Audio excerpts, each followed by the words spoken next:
Qual a diferença entre pecado, iniquidade e transgressão? O pecado é uma espécie de enfermidade espiritual. Isso significa que ela vem com alguns efeitos colaterais.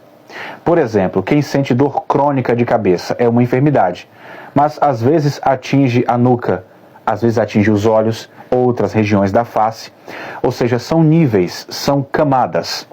Então, por isso que o pecado, sendo uma enfermidade, a Bíblia traz algumas camadas e, por isso, alguns nomes, algumas palavras, para justamente fracionar qual é o efeito geral que o pecado causa em nós. Sou o professor Welbert Cruz, você está no canal Teologia Transformadora, é o conhecimento que promove mudança. Um dos textos mais claros para essas diferentes palavras é o Salmo 51. O salmo onde Davi, depois da visita do profeta Natã, ele vai ter esse diálogo com Deus, de quem está com o coração completamente quebrado e necessitando de uma restauração interior. E nesta conversa com Deus, Davi traz algumas palavras. Vamos ver? Pois eu mesmo reconheço as minhas transgressões e o meu pecado sempre me persegue. Observe que ele está colocando no verso 5 a palavra transgressão e a palavra pecado. No verso 9, ele diz: esconde o rosto dos meus pecados e apaga todas as minhas iniquidades. No verso 9, ele já inclui a palavra pecado em correlação com a palavra iniquidade. Então, qual a diferença entre pecado, iniquidade e transgressão? Em primeiro plano, nós devemos entender que Davi aqui não está apenas trazendo uma linguagem poética. Davi está trazendo uma linguagem teológica. Ele está fracionando o quê? Os níveis de sua queda. Ele está falando para Deus que ele caiu em vários níveis. E ele, sabendo destes níveis, ele vai esclarecer para Deus, porque assim, a nossa oração sincera, a gente tem que falar, mesmo que Deus já saiba de tudo, que Deus é onisciente, ele quer que nós venhamos confessar. Por isso que a palavra diz que aquele que confessa e deixa, alcança misericórdia. Então, o salmista vai falar primeiro sobre o seu pecado. O que seria pecado? Biblicamente falando, o pecado, ele tem um sentido de errar o alvo. É quando você erra o alvo. Agora tem algo muito importante. O sentido de errar o alvo significa errar o propósito. Você e eu fomos criados com o propósito de viver para Deus. Fomos criados para viver para a glória de Deus. Então, quando você não vive para a glória de Deus, quando Deus não é primordial em sua vida, você está errando o alvo. Isso significa dizer que você já está pecando por não viver para a glória de Deus. Então não é que você foi criado apenas para não fazer algo errado, mas você foi criado para um propósito. E quando você erra o alvo, quando você erra o propósito, você está em caminho pecaminoso. É o que Paulo vai escrever aos Romanos, capítulo 3, versículo 23, quando ele diz: todos pecaram, ou seja, todos erraram o alvo. Adão no Éden errou esse alvo. Ele está dizendo, todos erraram o alvo. Todos erraram no propósito de viver para a glória de Deus. Por isso que ele disse, todos pecaram e destituídos, afastados foram da glória de Deus. É perder esta identidade. É de fato errar o propósito pelo qual você foi criado. Então, se você não vive para a glória de Deus, se as suas decisões não é para a glória de Deus, se o que você faz não é para evidenciar e adorar a Deus, você já está, biblicamente falando, em caminho pecaminoso. Então, o que é pecado? É errar o alvo, errar o propósito pelo qual nós fomos criados.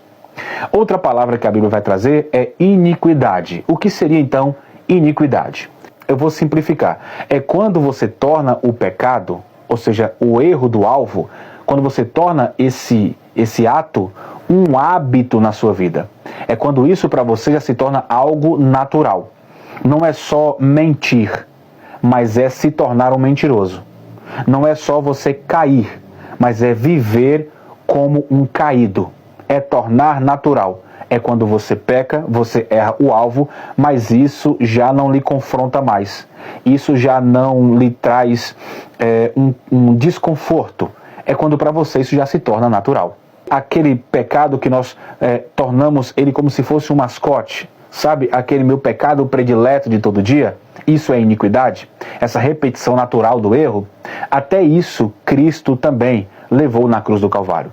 O próprio profeta Isaías vai profetizar dizendo: nós andávamos desgarrados, ou seja, fora, afastados, como Paulo escreve, da glória de Deus por causa do pecado. E então ele vai seguir dizendo: mas o Senhor fez cair sobre ele todas as nossas iniquidades. Olha que texto forte. Então Jesus, ele não levou apenas na cruz os seus erros, mas ele levou na cruz a sua natureza pecaminosa.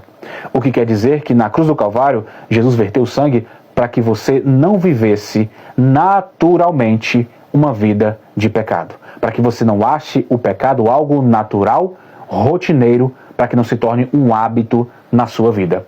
É por isso que Paulo vai escrever: crucificado fui com Cristo, portanto, não vivo mais eu, mas Cristo é quem vive em mim. Quem tem a vida de Cristo, a mente de Cristo, não acha o pecado algo natural. Portanto, a iniquidade não faz parte da sua vida. Ele sente nojo quando peca. Ele sente repúdio quando erra, porque ele sabe que não é normal, não é natural, não é um hábito daquele que nasceu de novo. Outra palavra muito importante é a palavra transgressão. Biblicamente, o que seria transgressão? Pois bem, transgressão já é quando você desobedece a Deus de forma consciente. Em outras palavras, é quando você decide fazer o errado, mesmo sabendo que é errado. É quando você, na hora de decidir, sabe o que é certo, mas você prefere, talvez para se sair, talvez para se camuflar, talvez para se justificar, você prefere fazer o errado. Um exemplo de transgressão: estou no trabalho.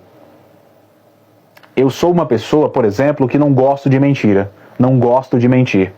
Mas no meu trabalho, eu me vi em uma situação onde só a mentira poderia livrar a minha pele de perder o meu emprego. Então, mesmo sendo uma pessoa que sei que mentir é errado, mesmo sendo uma pessoa que eu não minto, naquele momento, eu precisei, abre aspas, mentir para salvar a minha pele. Eu precisei mentir para salvar o meu emprego. Isso é transgressão. Eu decidi mentir mesmo sabendo que mentira é pecado. Isso não me torna uma pessoa mentirosa. Por quê? Porque eu não vivo uma vida de mentiras. Se eu vivesse uma vida de mentiras, eu seria iníquo. Ou seja, eu vivi em iniquidade. Repetidas vezes eu me tornei um mentiroso. Neste exemplo, eu não sou mentiroso. Eu não costumo mentir. Eu não minto. Mas chegou um momento em que eu precisei, abre aspas, mentir para salvar o meu emprego. Naquele momento, eu cometi uma transgressão, ou seja, propositalmente eu menti. Então, o problema da transgressão não é ignorância. Ignorância é falta de informação. No caso da transgressão, o problema não é ignorância. O problema é a decisão. Porque a transgressão é um sinal de que o seu coração está começando a endurecer. E quando o coração começa a se tornar endurecido, a consciência começa a se calar. É no momento em que você não faz aquele tipo de ação, mas no momento em que precisa, mesmo sabendo que é errado, você vai agir daquela forma. É quando a consciência começa a ficar cauterizada, é quando ela começa a, de fato, perder o temor a Deus. E com isso, a consciência vai se calando e automaticamente o seu coração vai ficando endurecido. Aos pouquinhos, você vai começando a tornar isso um hábito. E quando isso se torna um hábito, agora você se tornou iníquo. Você já caiu agora no campo da iniquidade. Então tenha muito cuidado com isso, tá? Então o pecado é errar o alvo, é errar o propósito. A iniquidade é quando você torna o erro algo natural e rotineiro, torna isso um hábito na sua vida. E a transgressão é quando você decide errar, mesmo sabendo que a sua decisão é errada e que entristece o Senhor. Mas eu tenho uma palavra de Deus nesse fim desse vídeo para você. A cruz de Cristo.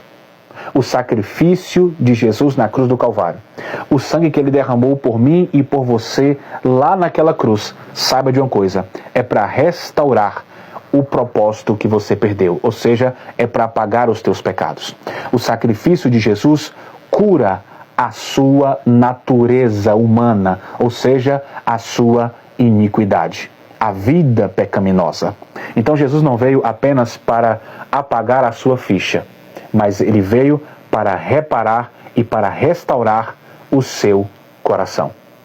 Conhecereis a verdade, e a verdade vos libertará.